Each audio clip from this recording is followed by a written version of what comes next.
And it is therefore with heartfelt gratitude for your partnerships in your respective capacities that we conclude this session with the closing ceremony taking place today here in Banjul, the Gambia, the headquarters of the African Commission on Human and People's Rights, and which ceremony is being live streamed in all 4 working languages of the African Commission for all stakeholders on the continent and globally to follow. My name is Abiola Idowu-Ojo. I'm the Executive Secretary of the African Commission on Human and People's Rights and the Master of Ceremony for this event. We will commence the ceremony with the Anthem of the African Union, to be followed by the National Anthem of the Republic of the Gambia. And in that regard, I kindly request Your Excellencies, distinguished delegates and participants to rise for the Anthem of the African Union.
As follows. We will begin with the reading of the final communique by Honorable Commissioner Selma Sassi Salfa.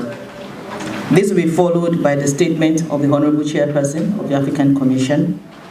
And after that, we will invite His Excellency the Solicitor General and Legal Secretary of the Republic of the Gambia to deliver on behalf of His Excellency the Attorney General Minister of Justice of the Republic of the Gambia the closing statement, after which he will declare the 81st Ordinary Session of the African Commission on Human and People's Rights officially closed. Your Excellency, Honorable Chairperson of the African Commission, Excellency Remingo Lumbu, Your Excellency, Madam Janet Ramatulai Saranjai, Vice President of the African Commission, Your Excellencies, Commissioners of the African Commission, the Honorable Justice Amina Saho Sise, Justice of the Court of Appeal, representing the Chief Justice of the Republic of the Gambia, Excellency Executive Secretary of the African Commission, Madam Abiola Ojo, members of the Diplomatic and Consular Corps, representatives of human rights institutions and NGOs, members of the press, members of the security services, the Director General of Immigration, ably represented here by Mr. Jahate, Excellencies, distinguished ladies and gentlemen. As we conclude the 81st Ordinary Session of the African Commission on Human and People's Rights, I'm deeply honored to address you on this occasion on behalf of the Honorable Attorney General and Minister of Justice, the Honorable Dawda Jallow. And I wish to extend a heartfelt gratitude to all delegates for your contributions and commitment to advancing human rights across our continent. During our time together, we have not only celebrated the Year of Education, but have also reaffirmed our collective responsibility to empower our youth and strengthen our societies through education for collective development. Education stands as the cornerstone of human rights, enhancing dignity, equality, and opportunity for all. As we have discussed during the sessions, it is essential for the economic and social transformation of Africa. Our commitment to ensuring that every child has access to quality education, irrespective of background, is a fundamental aspect of our mission. This session has underscored the urgent human rights challenges we face as a continent. Issues such as access to quality education, employment opportunities, poverty alleviation, and sustainable development are all critical for our progress and have been examined thoroughly. We must, however, prioritize education as a means to empower our citizens and empower them with necessary skills to navigate these challenges. Investing in education is not merely a pathway to individual success, it is a foundational element for national development and social cohesion. Excellencies, distinguished ladies and gentlemen, the government of the Gambia is deeply committed to the principles of human rights and education for all. As a country, we are taking concrete steps to strengthen our educational systems, ensuring they are inclusive and cater to the diverse needs of our population. Our Ministry of Basic and Secondary Education is promoting vocational education and training as a vital means to enhance skills development. And through these programs, we aim to empower individuals with practical skills that foster economic growth and improve employment opportunities within our country.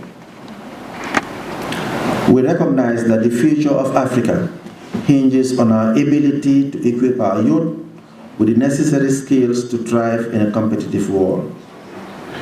Our goal is to ensure that there is free and affordable education for every child in the Gambia, enabling them to reach their full potential and contribute to the socio-economic and political development of our nation and the continent at large.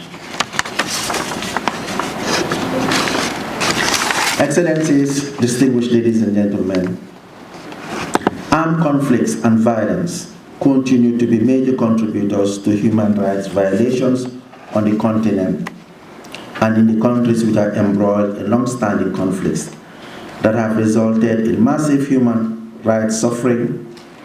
Civilians often bear the brunt of these conflicts, facing displacement, sexual violence, abductions, and killings. We have witnessed the rise of extremist groups like Boko Haram, Al-Shabaab, and various Islamic State affiliates, ISIS, that have further destabilized local communities on the continent. It is rather a very saddening situation that this has now seriously impacted educational development on the continent. These groups commit atrocities against civilians, including targeted attacks on schools, markets, and places of worship. Women and children are particularly vulnerable, often subjected to forced marriages, sexual slavery, and recruitment as child soldiers.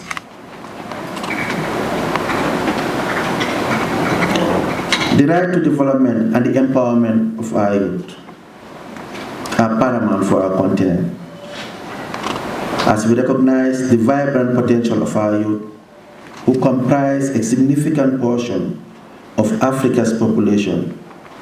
It is imperative that we invest in their education and confront these challenges that we see all over the continent. Excellencies, ladies and gentlemen, as we reflect on our discussions, let me emphasize the importance of the intergenerational dialogue that we commemorated You will recall that we commemorated the 25th anniversary of the mandate of the Special Rapporteur on the Rights of Women in Africa. This milestone event not only celebrated our progress, but also highlighted the tireless efforts of women leaders and advocates who have championed the rights of women and girls across generations. The theme of this commemoration, building bridges across generations, empowering women and girls through education for sustainable development, encapsulates our shared mission for a just and equitable society across generations. Through targeted initiatives such as the Girls Education Trust Fund and scholarship programs for disadvantaged girls, we in the Gambia have made significant advances in promoting gender equality in education.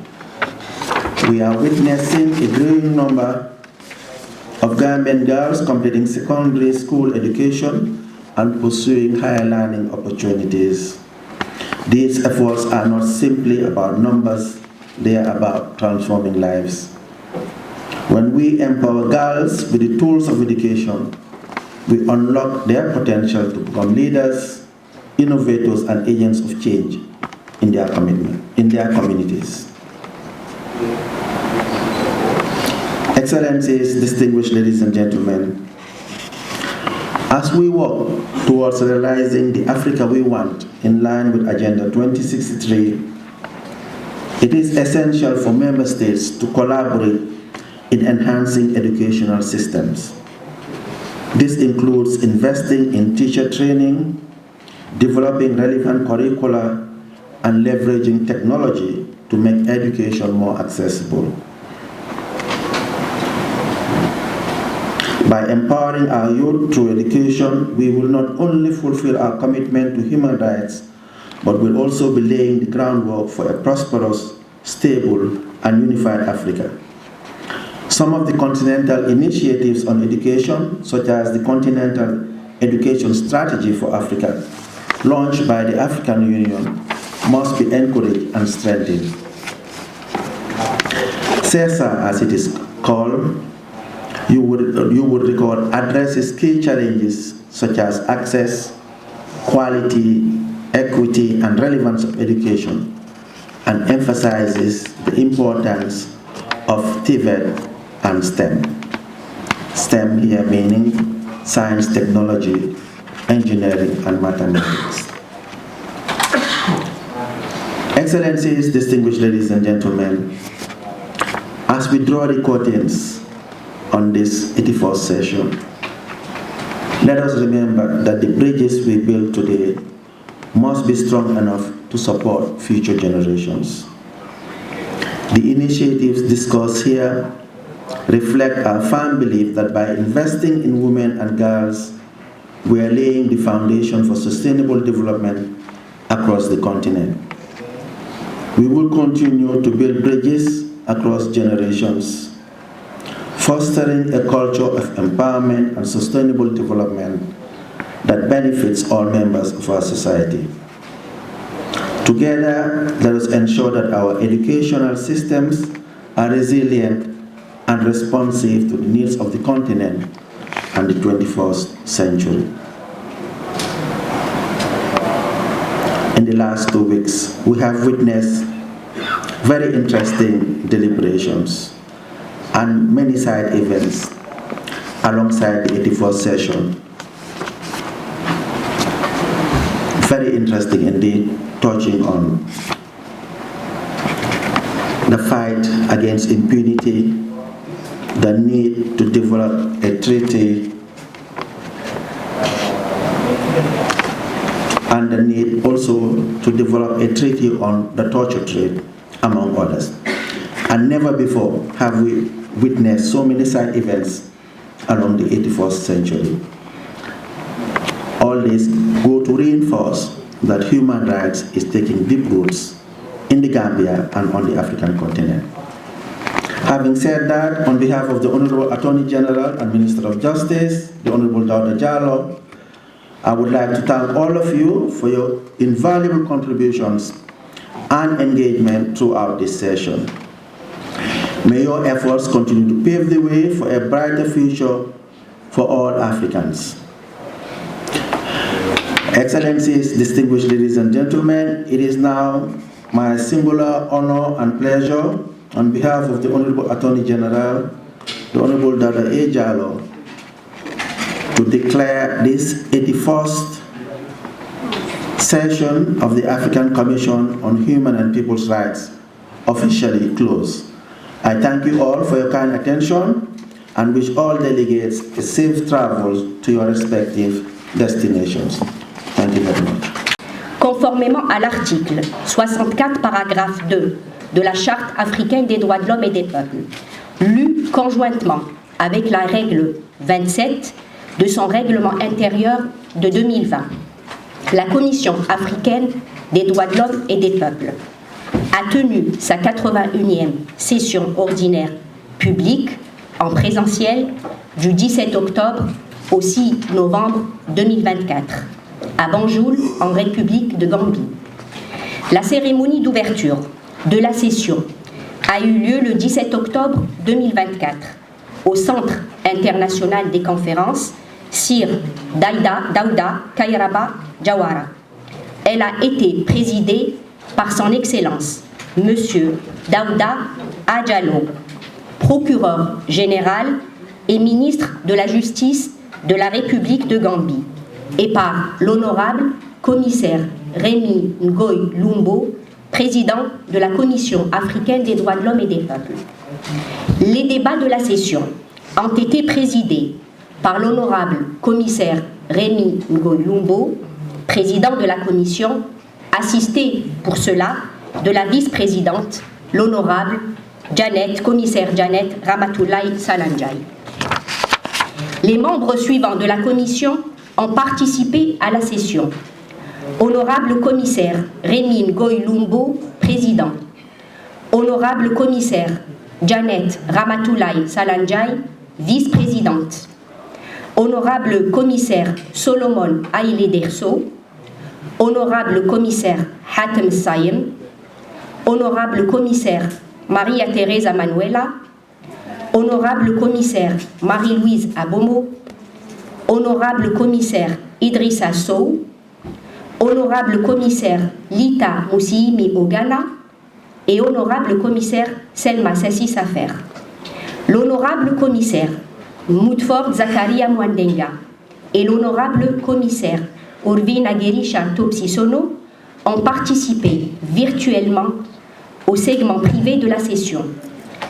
D'importantes déclarations ont été faites au cours de la cérémonie d'ouverture par Madame Anna Foster, directrice exécutive du Centre africain pour la démocratie et les études de droits de l'homme, s'exprimant au nom du comité de pilotage du Forum des ONG. Maître Joseph Whittal, représentant le réseau des institutions nationales des droits de l'homme. Son Excellence Olof Skoog, représentant spécial de l'Union européenne pour les droits de l'homme. Monsieur Christian Mukosa, représentant du Bureau du Haut Commissariat aux droits de l'homme au Libéria, représentant son Excellence Monsieur Volker Turk, Haut Commissaire aux droits de l'homme. L'honorable Jean-Marie Nibiran Tidji, président de la Commission de la Justice et des droits de l'homme au Parlement panafricain. Son Excellence Rassoul Ould-El-Khal, commissaire adjoint aux droits de l'homme, à l'action humanitaire et aux relations avec la société civile de la République de la Mauritanie, pour le compte des États parties. L'honorable commissaire Rémy Ngoy Lumbo, président de la Commission africaine des droits de l'homme et des peuples. Madame Patience Chiradza, directrice de la direction de la gouvernance et de la prévention des conflits au niveau de la Commission de l'Union africaine, représentant son Excellence Monsieur Moussa Faki Mahamat, président de la Commission de l'Union africaine. et son Excellence M. Daouda Diallo, procureur général et ministre de la Justice de la République de Gambie, qui a prononcé l'allocution d'ouverture. Toutes les déclarations faites au cours de la cérémonie d'ouverture peuvent être consultées sur le site internet de la Commission africaine des droits de l'homme et des peuples.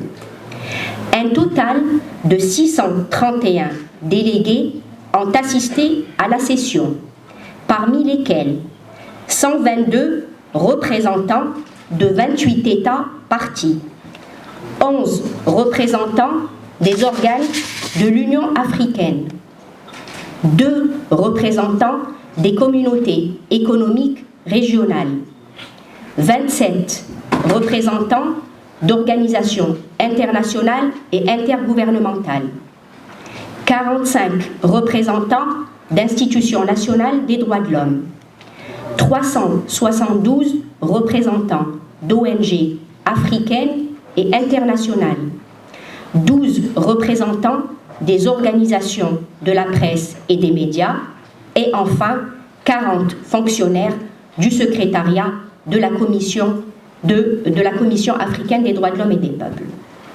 Les représentants de 15 États partis, à savoir l'Afrique du Sud, l'Algérie, l'Angola, le Burkina Faso, le Cameroun, l'Égypte, l'Érythrée, l'Eswatini, le Lesotho, la Mauritanie, l'Ouganda, la République démocratique du Congo, la Tunisie, le Rwanda et le Zimbabwe ont fait des déclarations sur la situation des droits de l'homme dans leurs pays respectifs.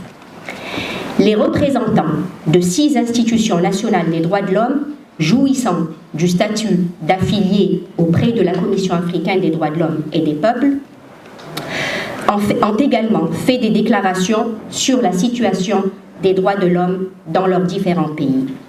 Il s'agit de la Commission nationale des droits de l'homme de l'Afrique du Sud, la Commission nationale des droits humains du Burkina Faso, la Commission nationale indépendante des droits de l'homme du Burundi, la Commission nationale des droits de l'homme du Cameroun, la Commission nationale des droits de l'homme d'Éthiopie et enfin la Commission nationale des droits de l'homme du Malawi. Le réseau des institutions nationales africaines des droits de l'homme a également fait sa déclaration sur la situation des droits de l'homme. 87 organisations non gouvernementales jouissant du statut d'observateur auprès de la Commission africaine ont fait des déclarations sur la situation des droits de l'homme en Afrique. L'Égypte, l'Érythrée, l'Eswatini, le Lesotho, l'Ouganda, la République démocratique du Congo, la Tunisie et le Zimbabwe ont usé de leur droit de réponse sur la situation des droits de l'homme.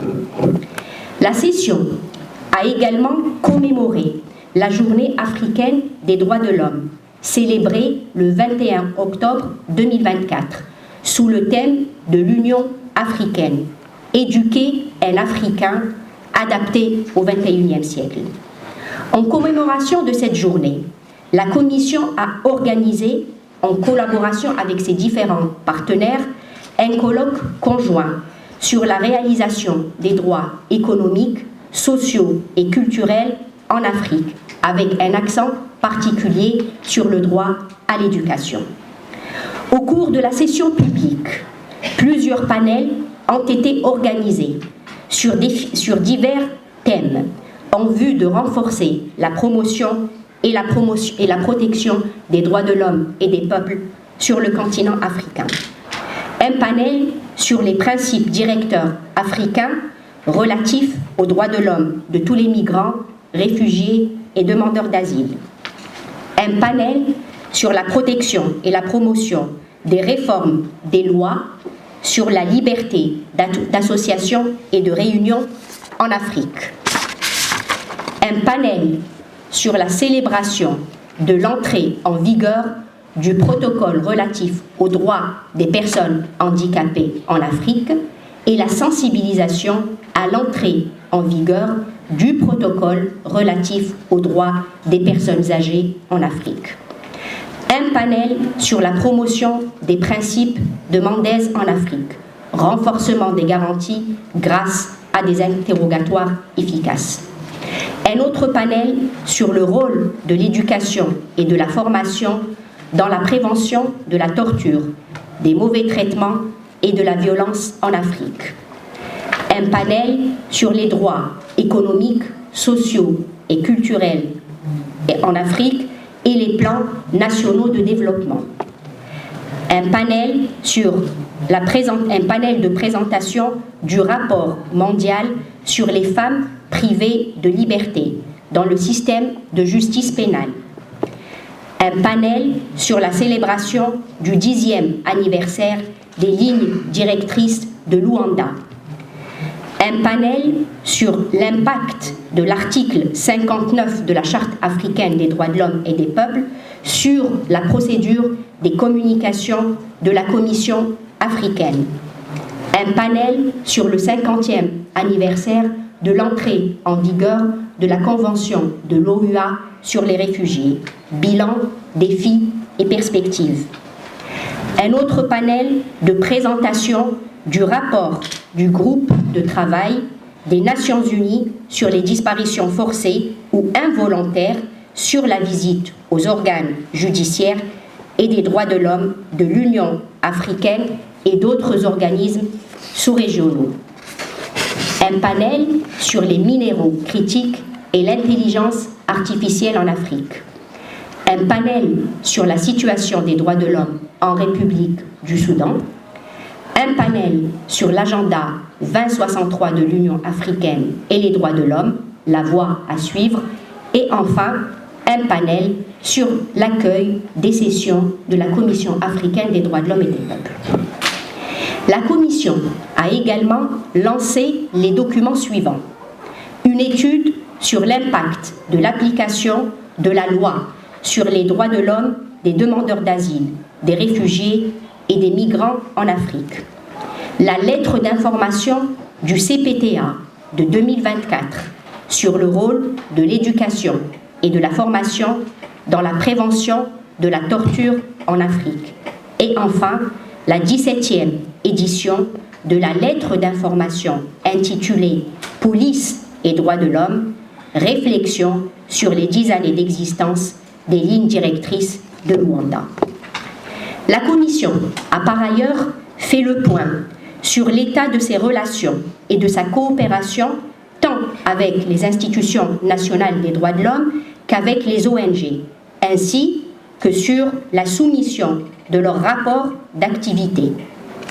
La Commission a également présenté la situation de l'état de soumission des rapports des États parties, notant que 10 pays sont à jour, 5 pays sont dans le cycle d'examen, 10 pays ont un rapport en retard, 3 pays ont 2 rapports en retard, 1 pays a 3 rapports en retard, 19 pays ont plus de 3 rapports en retard et 6 pays n'ont pas encore soumis leurs rapports initiaux.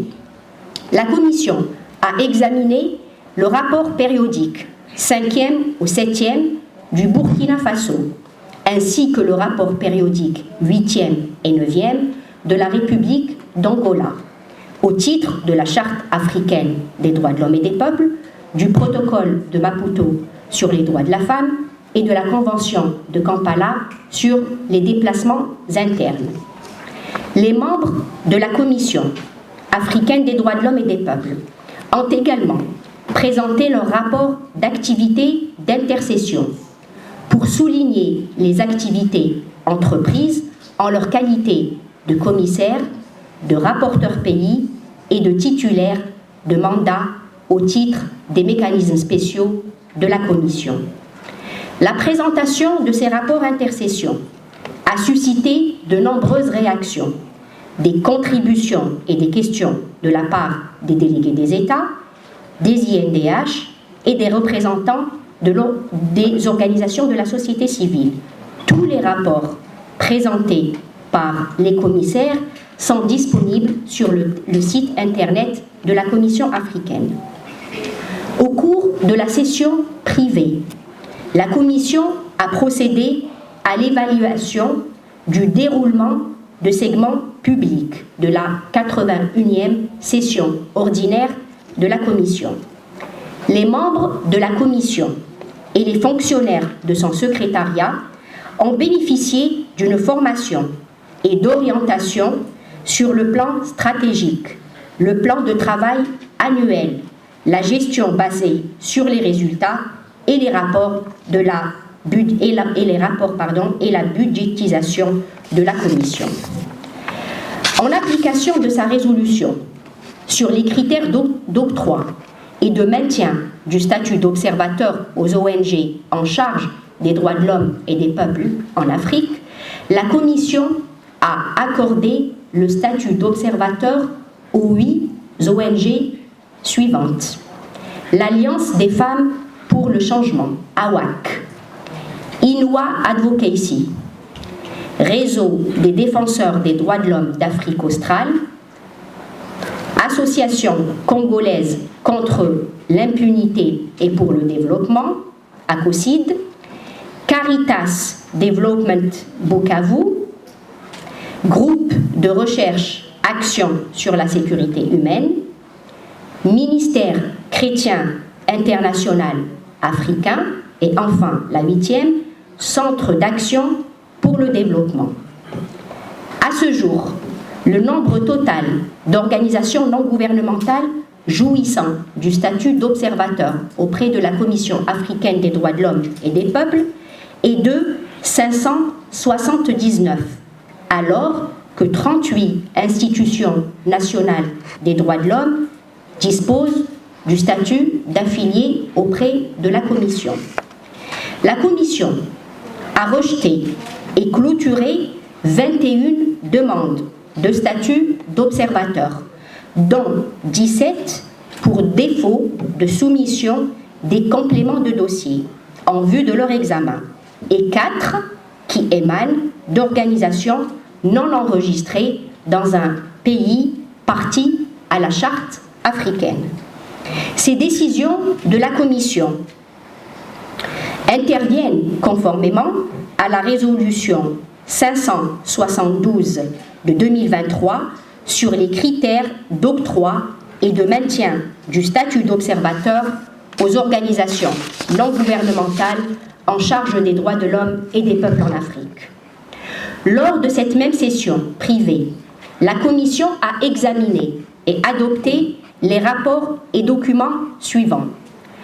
Le rapport du président sur les activités de supervision intercession.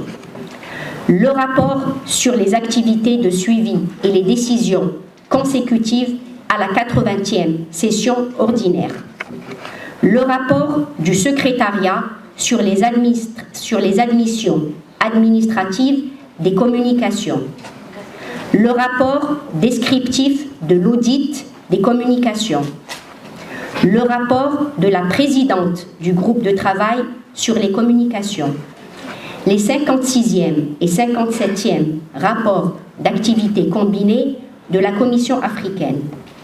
Le rapport du comité consultatif sur les questions relatives au budget et au personnel. Le rapport sur la mise en œuvre du plan de travail annuel 2024 au 3e trimestre.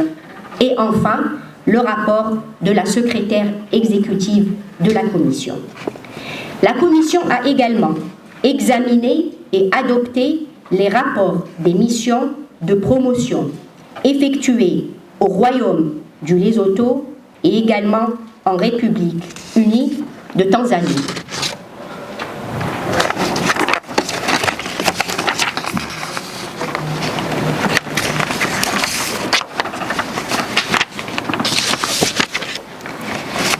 La Commission a examiné les documents présents et en a pris note. 1. La note conceptuelle de la retraite conjointe de la Commission africaine des droits de l'homme et des peuples et de la Cour africaine des droits de l'homme et des peuples. Et en deuxième position, un papier sur l'initiative d'AGA, Architecture de la gouvernance africaine, pour l'harmonisation de la présentation et de l'examen des rapports périodiques par les organes de l'Union africaine impliqués dans les questions de démocratie, de gouvernance et de droits de l'homme. La Commission a examiné 8 communications, 3 communications sur la recevabilité, dont 2 déclarées recevables et 1 irrecevable. 2 communications sur le fond qui ont été adoptées. Une communication qui a fait l'objet d'un désistement de la part de la plaignante. Et enfin, 2 communications nécessitant une orientation qui ont été également examinées. Les membres de la Commission africaine ont également reçu un briefing sur les suites de la requête 006/12 Commission africaine des droits de l'homme et des peuples contre la République du Kenya. La Commission a par ailleurs adopté 14 résolutions sur la reconstitution, extension et renouvellement de mandats de ces mécanismes spéciaux. Les résolutions sont les suivantes. La résolution sur le renouvellement du mandat et reconstitution du Comité pour la prévention de la torture en Afrique et la nomination de ses membres. La résolution sur le renouvellement du mandat du rapporteur spécial sur les prisons, conditions de détention et actions policières en Afrique. Résolution sur le renouvellement du mandat du rapporteur spécial sur la liberté d'expression et accès à l'information en Afrique. Résolution sur l'extension du mandat du comité consultatif chargé des affaires relatives au budget et au personnel pour y inclure la supervision des fonctions d'audit. La résolution sur le renouvellement du mandat du comité consultatif chargé des affaires relatives au budget et au personnel. La résolution sur le renouvellement du mandat du groupe de travail sur les communications. La résolution sur le renouvellement du mandat de la rapporteuse spéciale sur les droits de la femme en Afrique. La résolution sur le renouvellement du mandat du rapporteur spécial sur les défenseurs des droits de l'homme et point focal sur les représailles en Afrique. La résolution sur le renouvellement du mandat de groupe de travail sur les droits économiques, sociaux et culturels en Afrique. La résolution sur le renouvellement du mandat et la reconstitution du groupe de travail sur les industries extractives, l'environnement et les violations des droits de l'homme en Afrique. La résolution sur le renouvellement du mandat de certains membres experts du Comité sur la protection des droits des personnes vivant avec le VIH, des personnes à risque, vulnérables et affectées par le VIH. La résolution sur le renouvellement du mandat de certains membres du groupe de travail sur les populations, communautés autochtones et minorités en Afrique. La résolution sur le renouvellement du mandat du groupe de travail sur la peine de mort, les exécutions extrajudiciaires, sommaires ou arbitraires et les disparitions forcées en Afrique. Et enfin, la résolution sur le renouvellement du mandat du groupe de soutien au rapporteur spécial sur les défenseurs des droits de l'homme et point focal sur les représailles en Afrique pour la promotion et le suivi de la mise en œuvre effective des directives sur la liberté d'association et de réunion en Afrique. La Commission a adopté en outre 5 résolutions spécifiques aux pays suivants. Il s'agit de la résolution sur le renouvellement du mandat de la mission conjointe d'établissement des faits en République du Soudan, la résolution sur les conséquences des sanctions sur la réalisation des droits de l'homme au Zimbabwe, la résolution sur la situation d'instabilité près et post-électorale au Mozambique, la résolution sur la situation des défenseurs des droits de l'homme en matière d'environnement en Ouganda et enfin la résolution sur la situation en Palestine et dans les territoires occupés. La Commission a adopté 8 résolutions thématiques. C'est les suivantes. Résolution sur le vote biannuel de l'Assemblée générale des Nations unies appelant à un moratoire sur l'application de la peine de mort. La résolution sur la promotion de l'utilisation des langues autochtones comme moyen d'apprentissage et de communication dans la mise en œuvre de la zone de libre-échange continentale africaine, ZLECAf. La résolution en préparation du thème de l'Union africaine pour l'année 2025, justice pour les Africains et les personnes d'ascendance africaine grâce aux réparations, par des consultations sur les afro-descendants, l'ascendance autochtone ethnique, les réparations et la 6e région de l'Union africaine. Une résolution sur l'entrée en vigueur et la mise en œuvre des protocoles relatifs aux droits de l'homme, aux droits des personnes âgées et les personnes handicapées en Afrique. Une résolution sur l'élaboration d'une observation générale sur l'article 26 de la Charte africaine des droits de l'homme et des peuples. La résolution sur la promotion et l'exploitation de l'accès aux données en tant qu'outil de promotion des droits de l'homme et du développement durable à l'ère du numérique. Une résolution sur la protection et la promotion des droits des communautés discriminées en raison de leur travail et de leur ascendance en Afrique.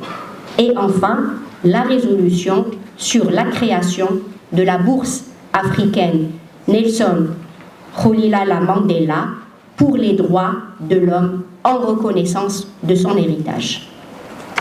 La Commission annonce l'entrée en vigueur ce 6 novembre 2024 du protocole à la Charte africaine des droits de l'homme et des peuples sur les droits des personnes âgées en Afrique.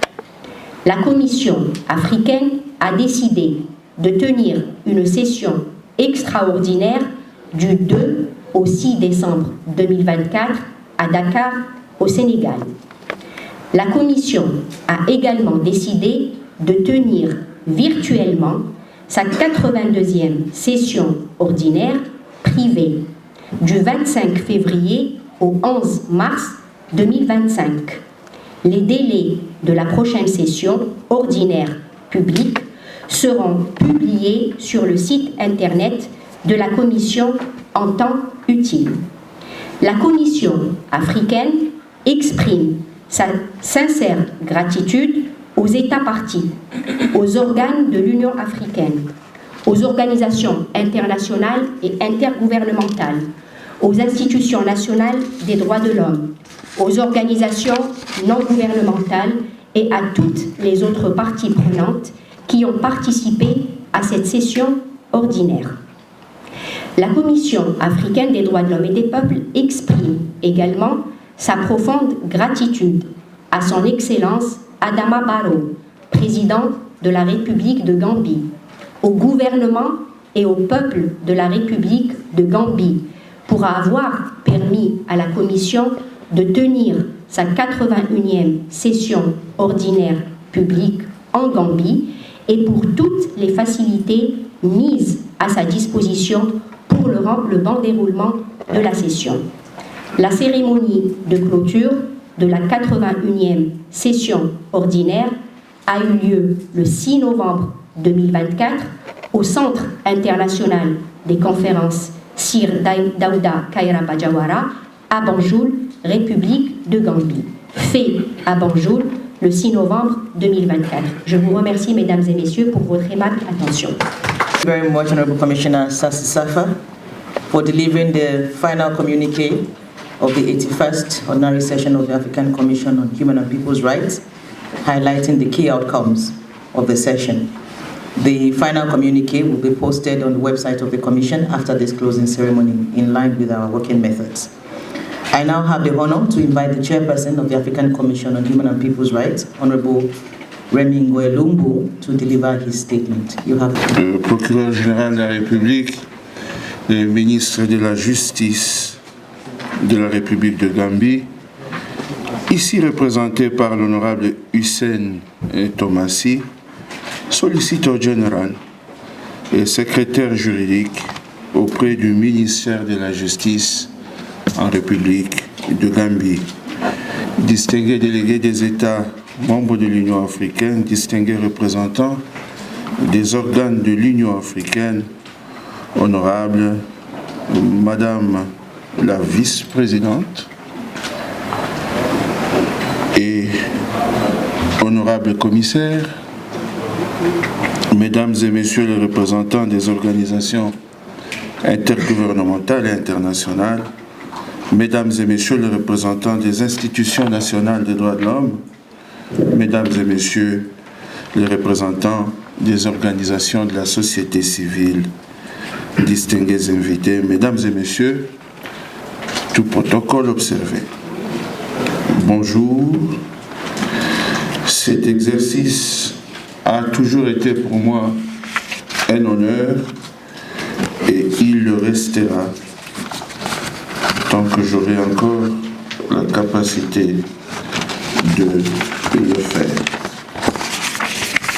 Je voudrais saisir cette occasion pour réitérer au nom de tous les honorables commissaires et au mien propre nos sincères remerciements à son Excellence M. Adama Barrow, président de la République de Gambie, ainsi qu'au peuple gambien, pour l'accueil, pour l'hospitalité réservée aux participants à cette session pendant 21 jours.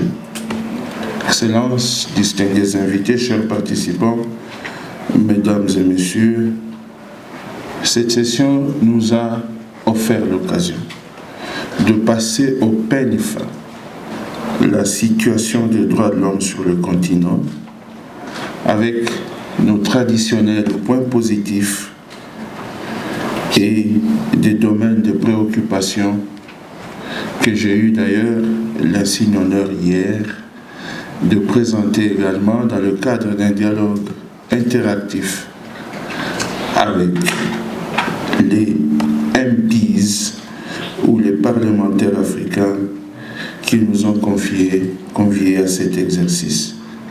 La session a également été une occasion pour tous les participants de suivre des panels assez importants sur des thématiques variées, animés pour certains par les honorables commissaires, pour d'autres par les États, d'autres encore par les institutions nationales des droits de l'homme et d'autres par les organisations de la société civile ou à leur initiative.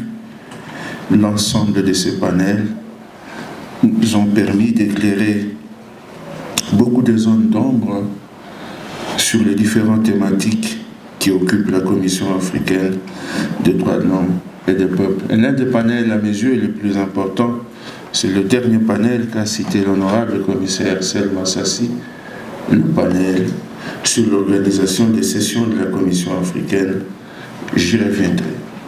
Cette session a également été l'occasion de recevoir les rapports périodiques des États, ce que j'appelle désormais l'examen périodique africain, l'examen périodique continental. Étant convaincu que les États courent très vite à Genève, lorsqu'on parle de l'EPU, ils y sont assez nombreux, mais lorsqu'il faut venir à Banjul présenter le rapport périodique, beaucoup d'États sont aux abonnés absents.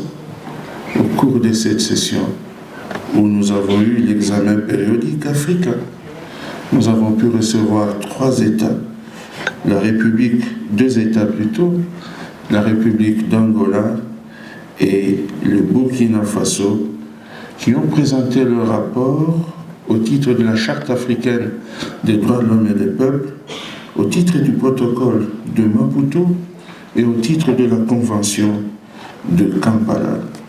Je voudrais exprimer la gratitude de notre institution au gouvernement, à ces deux gouvernements qui se sont présentés avec d'importantes délégations en vue de la présentation des rapports. Je sais de quoi je parle parce qu'on a connu dans le passé récent même des rapports qui étaient présentés par des délégations assez réduites, sinon même parfois par une ou deux personnes. Cela montre l'importance ou non qu'on accorde à cette procédure au niveau de l'Afrique. Cette session a également été l'occasion pour vous de suivre le rapport des honorables commissaires sur leurs activités pendant l'intercession. Vous avez eu l'occasion d'interagir avec eux en posant vos questions et ils ont apporté des réponses. La commissaire Selma Sassi a déjà indiqué que tous ces rapports sont disponibles sur le site internet. N'hésitez pas à aller sur notre site, les consulter. Et si vous avez encore davantage de questions, continuez à interagir avec les mécanismes spéciaux parce qu'ils n'ont pas été mis en place pour une interaction uniquement au cours des sessions. Ils l'ont été pour qu'aussi pendant l'intercession, vous puissiez vous en servir. Des recommandations ont été formulées vis-à-vis des États, vis-à-vis de toutes les autres parties prenantes. Ces recommandations que nous formulons ne peuvent avoir de sens que si, ensemble, les droits de l'homme étant une responsabilité collective, nous leur donnons vie. On ne formule pas des recommandations pour le besoin de nous exercer en phraséologie, en confection de phrases. Nous formulons des recommandations parce que nous espérons que des gens vont s'en servir. Ils vont leur donner vie. Sinon, pendant 40 ans, on n'aura rien fait en ne formulant que des recommandations. Nous avons également tenu, presque pendant 10 jours, une session privée riche en activités, riche en analyses. Vous n'avez pas participé à ces sessions, mais je peux vous dire que plusieurs points encore beaucoup plus importants qui ne peuvent l'être en session publique ont été passés au peigne fin par les commissaires et plusieurs décisions sous forme de recommandations ont été adoptées tant sur le plan des thèmes, sur le plan thématique que sur le plan des communications. Notre communiqué final vous a bien indiqué les communications que nous avons pu adopter tant sur la recevabilité que sur le fond des affaires. Excellences, distingués invités, chers participants, mesdames et messieurs, je reviens aussi pour insister que nous avons ainsi organisé un colloque de 2 jours sur le thème de l'année 2024 de l'Union africaine, éduquer un Africain adapté au XXIe siècle, construire des systèmes éducatifs résilients pour un accès accru à un apprentissage inclusif, durable, de qualité et pertinent pour l'Afrique. Si nous aimons l'Afrique, nous devons accorder à sa jeunesse une éducation digne de ce nom, parce que cette génération d'Africains qui est dans la salle, peut-être dans 50 ans, elle ne sera plus là, elle ne sera plus de ce monde. Mais que ferons-nous de nos pays respectifs si nous négligeons l'éducation de nos enfants de l'école primaire à l'université? La voie déjà indiquée par beaucoup de constitutions sur la gratuité de l'enseignement est une route qu'il convient de suivre. Beaucoup de pays s'y sont essayés et je vous ai dit, le seul exemple que je connais, que je maîtrise bien, c'est celui de mon propre pays, la République démocratique du Congo, dont la gratuité a pu faire grimper le taux de fréquentation de 30% à 75%. Excellences, distingués invités, chers participants, mesdames et messieurs, la clôture de cette session coïncide avec l'entrée en vigueur du protocole à la Charte africaine des droits de l'homme et des peuples sur les droits des personnes âgées. La Commission africaine, à travers l'honorable commissaire Marie-Louise Alomo, a montré ses performances. 30 ratifications en 3 ans. Nous avons fait ce qui est notre part. Maintenant que ce protocole est entré en vigueur, on va passer à l'autre étape. Travaillons maintenant pour le triptyque ratification, domestication et implémentation. J'ai toujours douté de l'existence du mot implémentation en français. Je pense qu'il convient de dire application. Veillons aussi à la ratification du protocole à la Charte africaine des droits de l'homme et des peuples relatif aux droits des citoyens, à la protection sociale et à la sécurité sociale, et celui sur les aspects spécifiques du droit à la nationalité, l'éradication de l'apatridie en Afrique par l'Union africaine. Il est possible que si la Commission africaine travaille encore en utilisant les mêmes méthodes qui ont été utilisées pour le protocole sur les personnes âgées, on peut espérer que dans les 3 années qui suivent, on pourrait faire entrer en vigueur également ces protocoles. Je crois que dans ce domaine, la Commission africaine dispose maintenant d'une expertise avérée et nous voulons compter sur l'appui, l'ouverture d'esprit des États pour que ces textes puissent entrer en vigueur. Et de même qu'il convient de travailler sur le protocole de Maputo, qui n'a pas encore connu une ratification universelle en utilisant les mêmes méthodes. Et même pour notre propre charte, qui est l'instrument de base qui protège tout le monde, qui n'est pas encore ratifié de manière universelle. Excellences, distingués invités, chers participants, mesdames et messieurs, je voudrais, pour cette session, pour ne pas aller trop loin, remercier tous les collègues qui ont travaillé d'arrache-pied. Certains sont ici à Banjul depuis le 10. Ils ont fait plus de 21 jours. Afin que l'Afrique des droits de l'homme puisse vivre. Ils rentrent chez eux aujourd'hui, fatigués, mais toujours déterminés à aller de l'avant. Toujours déterminés à servir ce continent. Travaillant pour rien, seulement pour l'amour de ce continent. Parce qu'ils sont convaincus que s'ils ne le font pas, personne n'est prêt pour faire ce job. Il y a des forces obscures qui sont tapis dans l'ombre, qui ne veulent pas que cette institution continue. Mais nous serons toujours là et nous continuerons à travailler. Je voudrais donc remercier tous ces commissaires avec une recommandation particulière pour le thème de l'année prochaine. Nous allons nous occuper, pour l'année prochaine, l'Union africaine a déjà fixé le thème. Il s'agit de la justice, de la réparation pour les personnes d'ascendance africaine.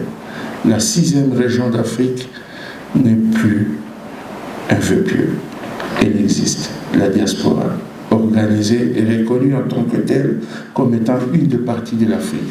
Tous ceux qui sont aujourd'hui à l'étranger, partis sous l'esclavagisme, qui se retrouvent aujourd'hui, partis sous la période de l'esclavagisme, tous ceux qui se trouvent aujourd'hui à l'étranger, obligés d'y être parce qu'ils sont réfugiés, la 6e région d'Afrique, toutes ces personnes-là sont aujourd'hui prises en charge par l'Union africaine et désormais la Charte africaine des droits de l'homme et des peuples doit étendre sa juridiction également à ces personnes-là parce qu'ils sont reconnus comme étant faisant partie de la juridiction africaine. Je n'oublie pas, après avoir remercié les commissaires, de remercier les interprètes qui sont dans les cabines, traducteurs et tous les techniciens de ce centre que nous connaissons sous le nom de Sœur Daouda Kaïla Badjawara, pour tous les efforts qu'ils ont mis en place afin que notre travail puisse se faire sans problème. Mais il ne sera pas indiqué pour moi de terminer ce propos introductif sans dire un mot sur un chantier très important du système africain, à savoir la question de complémentarité entre la Commission africaine des droits de l'homme et des peuples ainsi que la Cour qui siège à Arusha.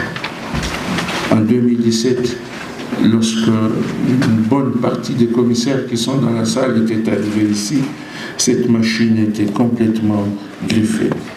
L'ensemble des efforts concertés des commissaires a fait que la machine a été dégrippée, en tout cas relancée 3 nouvelles affaires sont parties de la Commission africaine. Press conference being organized at the end of the session of the African Commission on Human and People's Rights. A lot of questions have been asked, but I believe that if I just give you an idea of the roles and responsibilities of the Commission, what do we do? Because some of the questions are asked, I had somebody mention the center, so that we know that this is not the center. This is the African Commission on Human and People's Rights. The Commission is an organ of the African Union. It's not an NGO. It's an organ of the African Union. It's made up of 11 commissioners, drawn from all over the continent, 2 commissioners from each region of Africa, elected by the Executive Council of the African Union. So the commissioners are elected officials and they represent the continent. Today with me, I have Honorable Commissioner Manuela, as has been indicated by the Head of Communications, Maria Teresa Manuela with me, responsible for the mechanism, for prison mechanism and policing in Africa. I also have Honorable Commissioner Marie-Louise Abomo, responsible for the mechanism that actually receives communication, because we receive communications, and she heads that mechanism. Also responsible for the mechanism responsible for people with disabilities and older persons. A question has been asked about migrants. We have the special rapporteur responsible for migrant and internally displaced person. So at least I'll answer some of the questions, and I'll also allow my colleagues to respond to some of the questions. In terms of the commission, as I indicated, 11 commissioners mandated to monitor the human rights situation in the continent. The commission is established under the African Charter on Human and People's Rights, normally referred to as the Banjul Charter, just highlighting the significance of the charter to Gambia and Gambians, because the commission itself is even known as the Banjul Commission, because Banjul is the seat of the headquarters of the commission. It's an AU organ, but the seat of the headquarters is in Banjul. So everybody refers to it as the Banjul Commission. And we are responsible for the promotion and protection of human rights within the continent. People have asked questions about the mechanisms. How do we ensure that we're able to do so? In doing so, we have several mechanisms in the commission. For example, I am the Special Rapporteur on the Rights of Women in Africa, responsible for monitoring for the promotion and the protection of the rights of women in the continent. As I indicated, the other commissioners also have responsibilities in terms of our promotion mission and protection mission. In terms of our protection mission, we receive complaints, that we call communications, from citizens of the continent, especially those who are member states. The good thing about the commission is that out of the 55 member states, countries in Africa, 54 are state parties of the charter. So we have jurisdiction over 54 countries. So complaints that are received from citizens of those countries are deliberated on, and then we have recommendations that we send to the member states. Within the context of the ordinary session, this is the 81st ordinary session. Very significant because it brings together the human rights community in Africa. Because the primary duty bearers for the promotion and protection of human rights in Africa is the state. So the first duty bearer, our first constituency is the state. Member states were here with us. The NGO community are also very important because as 11 commissioners, we each live in our countries. I'm Gambian and I live in the Gambia. Another Commissioner Abomo is Cameroonian, she lives in Cameroon. Commissioner Marie-Louise Commissioner Manuela lives in Angola, she's Angolan, she lives in Angola. Commissioner Salma is from Algeria, she lives in Algeria. But the NGO community, they are drawn from all over the continent. So they are our partners. We rely on them in carrying out our promotion, our protection work.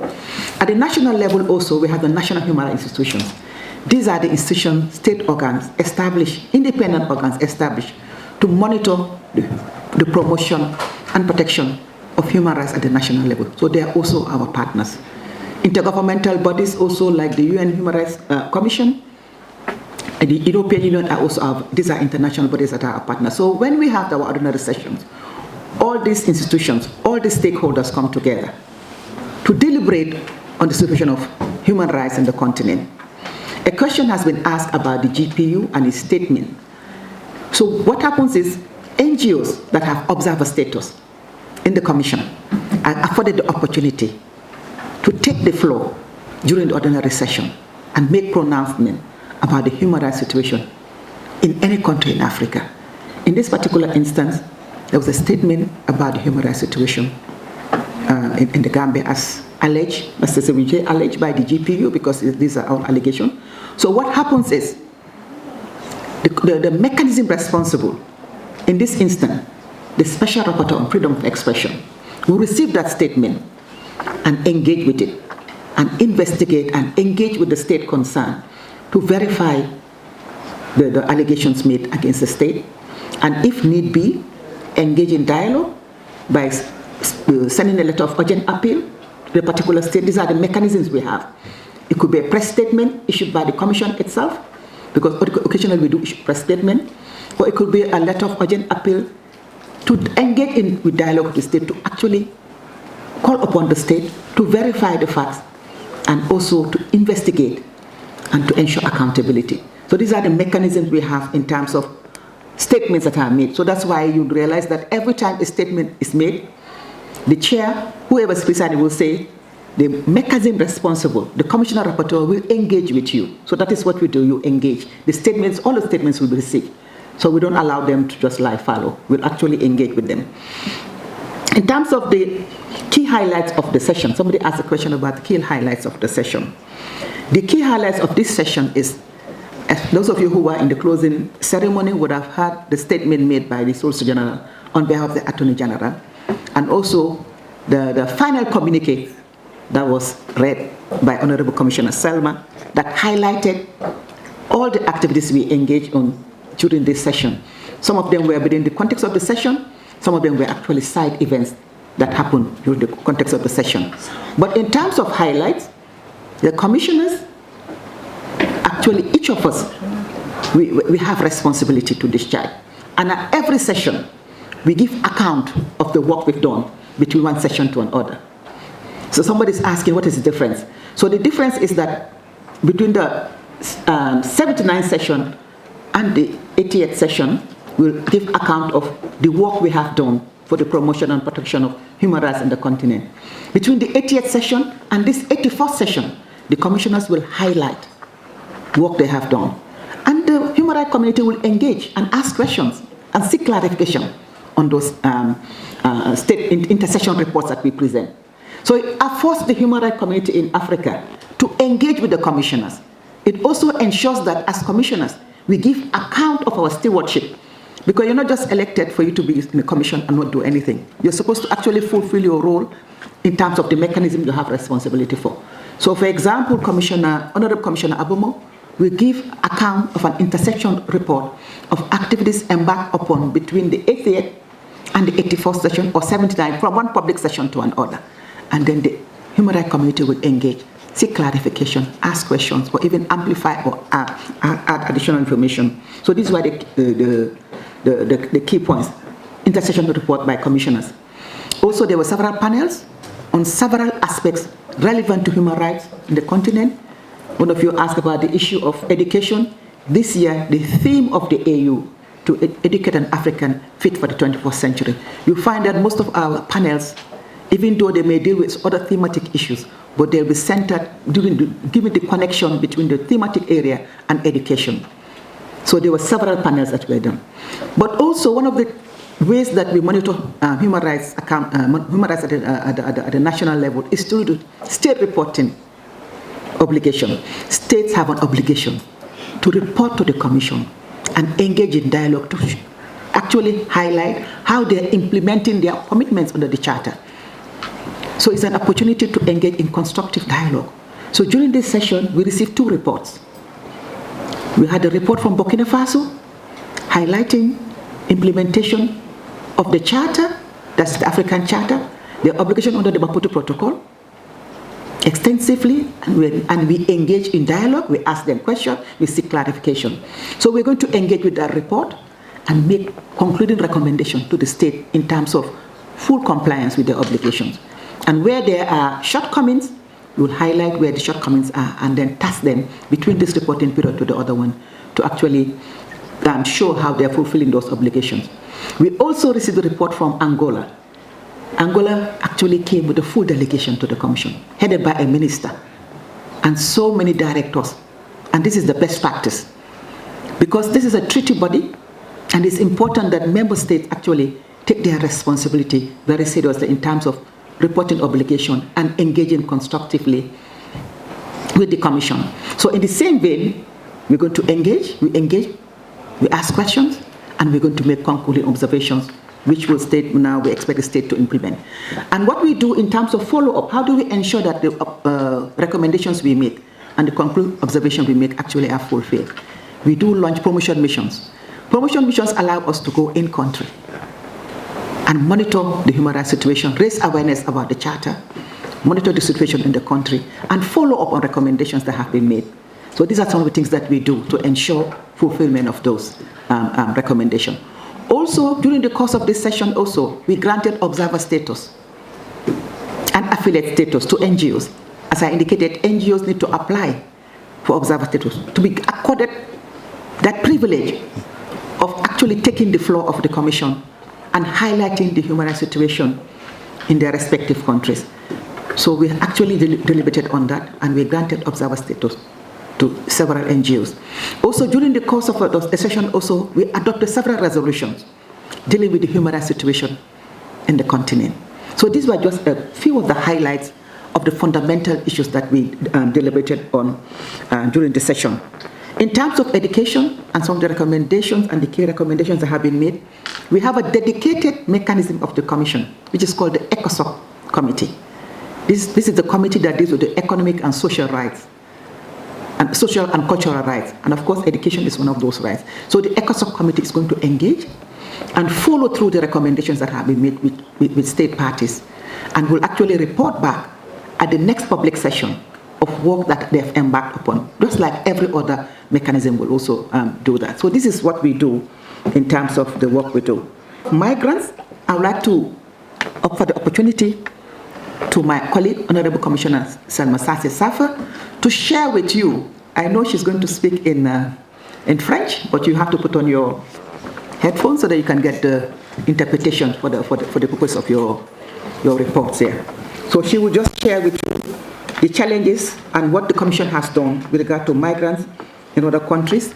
And here you focus on Tunisia and Libya, and I believe she's also the country rapporteur of Tunisia, but she can throw light on that. And then I'll also ask the other commissioners to supplement the information I've given. Merci Madame la Vice-Présidente, merci Samantha de m'avoir accordé la parole. Je tiens à mon tour à souhaiter la bienvenue à l'ensemble des représentants de la presse. La question qui a été posée justement concerne les migrants. Je suis Selma Sassi Safer, je suis rapporteur spécial sur les réfugiés, les demandeurs d'asile, les personnes déplacées et les migrants en Afrique. Et justement, pour revenir un petit peu globalement sur la question concernant les migrants en Afrique, nous avons constaté lors de cette période d'intercession que la question des migrants en Afrique reste très préoccupante et que c'est-à-dire que le nombre de migrants soit vers d'autres contrées, c'est-à-dire en dehors de l'Afrique, mais également dans le continent africain, ne cesse d'évoluer. Et ce est dû à de nombreux facteurs, notamment les conflits armés que vit l'Afrique, mais également d'autres questions telles la précarité des conditions socio-économiques, mais également les changements climatiques qui poussent de nombreuses personnes à quitter leur chez eux, soit pour rester dans le pays ou encore aller dans d'autres États. Et justement, ces personnes-là, ces migrants, souvent vont chercher à migrer à la recherche de meilleures conditions de vie. Et parfois même parce que c'est la seule solution. Ils n'ont pas le choix. S'ils n'émigrent pas, s'ils ne se réfugient pas ailleurs, ils vont mourir chez eux parce qu'ils ne sont pas en sécurité.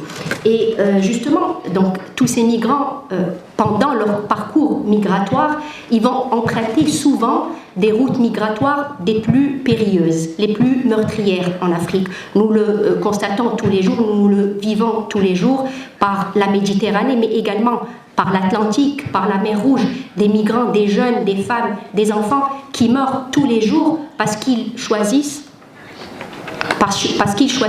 tout simplement de survivre, je dirais. Et lors de ce parcours migratoire, les migrants, malheureusement, vont être victimes de beaucoup de violations, de viols, de traite de personnes, de trafic de migrants, de meurtres, et j'en passe, de disparitions forcées. Et malheureusement, ces migrants vont souvent choisir peut-être des États qui eux-mêmes vont s'ériger, je dirais, en véritable forteresse. Avant, on parlait de la forteresse de Schengen, mais maintenant, malheureusement, beaucoup d'États africains s'érigent également face à ces Africains, à leurs frères africains, en véritable forteresse. Pourquoi ? En criminalisant la migration. Le migrant devient un criminel tout simplement parce qu'il va traverser une frontière illégalement. Sauf que souvent, cette traversée de la frontière est la seule solution à sa survie. Et certains États africains, justement, ne vont pas forcément appliquer tous les droits fondamentaux de ces migrants. Ils vont peut-être commettre certaines violations à ces migrants. Et ils vont se baser pour cela sur les conditions sécuritaires ou sur le principe de la souveraineté. Donc la Commission africaine des droits de l'homme et des peuples, justement, essaye d'appeler les États, essaye d'encourager les États dans ce sens. Il faut arriver à un certain équilibre entre les conditions sécuritaires qui sont légitimes, évidemment, mais également en se basant sur le respect de certains droits fondamentaux de ces migrants. Une des questions a été posée peut-être, et on a dit que pourrait faire la Commission africaine des droits de l'homme justement pour ces migrants? Que pourrait faire la Commission africaine pour nos frères migrants qui sont en Tunisie, qui sont en Libye? Alors je vais peut-être vous décevoir un petit peu pour dire que la Commission africaine des droits de l'homme justement est face à un énorme défi. Et cet énorme défi justement, c'est que tout ce qui provient de la Commission africaine des droits de l'homme et des peuples n'est pas contraignant. Les décisions qui proviennent de la Commission africaine des droits de l'homme, malheureusement, ne sont pas contraignantes pour les États. Donc nous essayons, nous, Commission africaine des droits de l'homme et des peuples, d'établir un dialogue avec les États. Et nous comptons sur leur bonne volonté, nous comptons sur leur coopération. Nous essayons d'attirer leur attention. Par exemple, pour ce qui se passe actuellement en Tunisie ou en Libye ou dans d'autres États africains, nous, par exemple, nous publions des communiqués de presse pour attirer l'attention sur ces violations-là. Nous essayons aussi de nous engager vis-à-vis de l'État à travers ce que nous appelons la procédure des appels urgents, c'est-à-dire qu'on entre en contact directement avec le premier responsable de l'État pour l'alerter sur certaines violations. Et nous attendons justement que l'État réagisse. Il y a certains États qui vont réagir favorablement, il y a d'autres États qui ne vont peut-être pas réagir dans l'immédiat. Donc voilà un petit peu quelques défis auxquels sont confrontés peut-être les migrants en Afrique. La Commission africaine des droits de l'homme et des peuples adopte également des résolutions, par exemple des résolutions ou des études, mais qui sont des instruments, je dirais, des instruments de soft law, qui ne sont pas contraignants, qui sont là uniquement pour guider les États à une meilleure compréhension et à une meilleure application des droits des migrants. Je peux citer par exemple un des textes fondamentaux qui a été élaboré très récemment en 2023 et qui sont les principes africains relatifs aux droits de l'homme de tous les migrants, des réfugiés et des demandeurs d'asile et qui se veut justement un guide pour les États pour un petit peu les orienter à adopter des lois, des politiques pour justement respecter les droits de cette catégorie de personnes vulnérables. Je vais peut-être m'arrêter là, Madame la Vice-Présidente, et je vous rends la parole. Merci. Thank you very much. Another highlight of this session is the announcement of the entry into force on 6 November, that is today, of the protocol. Ce protocole prend en compte nos réalités africaines sur le rapport que nous avons avec l'ancien. Nous savons ce que c'est que l'aîné, nous savons quelle est la place que l'aîné occupe dans une famille ou dans une société. Ce protocole prend cela en compte pour assurer la dignité des personnes âgées. Ce protocole protège aussi les personnes âgées contre les pratiques néfastes. Vous savez très bien que partout, on taxe les personnes âgées de sorcellerie et d'autres mauvaises pratiques. Ce protocole-là les protège. Et je dois dire une chose, lorsque nous étions à la dernière session ordinaire ici dans votre pays, lorsque nous avons eu un échange avec votre gouvernement a donné sa parole pour la ratification de ces deux protocoles. Le protocole sur les droits des personnes âgées et le protocole sur les droits des personnes handicapées. Et il a tenu parole. Il a tenu parole et Madame le commissaire rapporteur pays, qui est la commissaire Lita, à l'extrême droite, et moi, nous avons adressé une lettre de félicitations à votre chef d'État parce que nous avons considéré cela comme une marque particulière d'honneur et de considération pour la Commission africaine. Et nous l'avons exhorté et nous en profitons encore parce que les micros sont là pour demander que la Gambie dépose auprès de Madame le conseiller juridique de l'Union africaine des instruments de ratification. Ce sont ces instruments qui vont permettre que nous sachions que vous avez ratifié. Alors, vous pouvez rentrer chez vous, dire à vos personnes âgées qu'elles sont prises en compte. Ça veut dire quoi? Ça veut dire que conformément à ce que vous a dit Madame le vice-président, les personnes âgées auront maintenant des droits qui pourront être justiciables. Et lorsque les personnes âgées estimeront que l'État ou ses démembrements n'ont pas fait ce qu'il fallait par rapport aux dispositions du protocole, elles pourront saisir les juridictions de chez vous et si elles ne sont pas satisfaites, elles viendront à la commission, comme elle vous l'a expliqué, et la commission va examiner. I'll hand over to Commissioner Manuela to just supplement information we provided. But before I do that also, I did mention that apart from the main work we do in terms of the work we do within the Commission and its session, part of the session is we have a lot of side events. We have the pre-forum of member states. This is the very first time ever that we've convened the pre-forum of member states, where member states actually come together and deliberate on issues that are pertinent and relevant to matters that will be dealt with at the session. Because as you said, the member states, they are primary stakeholders because they are the primary duty bearers. Then we have the forum of NGOs. We have the forum of NHRIs. So they bring their resolutions to us to deliberate on them so that we can actually highlight on the human rights situation within the continent. But I would also want to take the opportunity to say that during this forum, we had the opportunity to celebrate the 25 years of the existence of the mechanism of the Special Rapporteur on the Rights of Women in Africa. The mechanism of the Special Rapporteur on the Rights of Women in Africa is responsible for the promotion and the protection of the rights of women within the context of the Maputo Protocol. Currently, the Maputo Protocol has been one of the fastest, because the Commissioner mentioned the protocol that she has responsibility for, that has so many ratifications due to her hard work. But due to the hard work of so many other commissioners that were there, and the current special rapporteurs, but due to the hard work of so many other commissioners who were there before me, the Maputo Protocol ended up being the fastest instrument. This is fastest ratification and fastest number of based on the age experience. So what we had an intergenerational discussion. All the former senior rapporteurs to come and share their experience on the work they have done, what they did, and the journey was mapped up to the point where I took over, and also together we tried to map a strategy of what do we need going forward to respond to the plight of women and children within the continent. As you are aware, this morning during the closing session, the Solicitor General talked about the dire situation that the continent is.